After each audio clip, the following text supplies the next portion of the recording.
So yun, kalamansi. Anong gagawin natin dito? Ang sarap kasi ito hihalo sa honey. Kaya kukuha tayo, mamimitas tayo.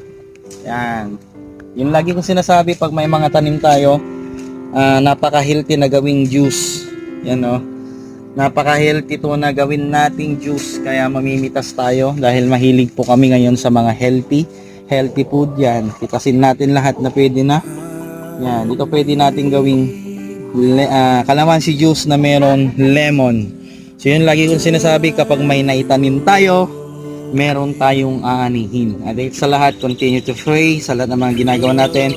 Isama natin si Lord, mag-pray tayo upang sa kanon hindi na tayo bibili, mamimitas na lang tayo. So hanggang dito na lang. Again, magtanim tayo, isama natin si Lord, at ilagi tayo mag-pray, at higit sa lahat, maging honest lang tayo. So God bless.